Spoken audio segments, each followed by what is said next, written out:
ফাঁস হওয়া প্রশ্নে ক্যাডার হওয়াদের নাম বলে দিয়েছেন পিএসসি চেয়ারম্যানের ড্রাইভার আবেদ আলী। তার থেকে মোটা অঙ্কের বিনিময়ে প্রশ্ন নিয়ে তারা এখন রয়েছে বিভিন্ন ক্যাডারে। এবার সেই ক্যাডারদের জন্য অপেক্ষা করছে কঠিন সময়। 2002 সালের 24তম বিসিএস পরীক্ষা থেকে 45তম বিসিএস পরীক্ষার প্রিলিমিনারি ও লিখিত পরীক্ষার প্রশ্নও চড়া দামে বিক্রি করত চক্রটি। কারা কারা সম্পৃক্ত তা নিয়ে কাজ করছে সিআইডি। এছাড়া কারা কারা এই প্রশ্ন কিনেছে তাদের শনাক্তেও কাজ করছে গোয়েন্দারা। এমন খবর যখন গণমাধ্যমে, তখন অনেক বিসিএস ক্যাডার পার করছেন দুর্বিষহ সময়। নাম প্রকাশ পেলেই যেন সব ভেঙে যাবে তাসের ঘরের মতো। ইতিমধ্যে বাংলাদেশ সরকারি কর্ম কমিশনের সাবেক গাড়ি চালক সৈয়দ আবেদ আলী প্রশ্ন ফাঁস সংক্রান্ত তার দুর্নীতির বিষয়ে আদালতে স্বীকারোক্তি দিয়েছেন।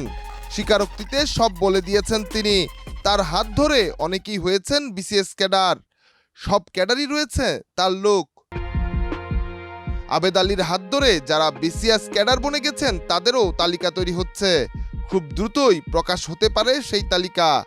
এই আতঙ্ক ও ভয় থেকে হয়তো মুক্তির পথ খুঁজতে শুরু করেছেন ফাঁস হওয়া প্রশ্নে ক্যাডার হওয়া কর্তারা, যেখানে থাকতে পারে প্রথাগত ভাবনায় দেশ ছাড়ার ভাবনা অথবা নির্দোষ দাবি করে সামনে এগিয়ে চলা।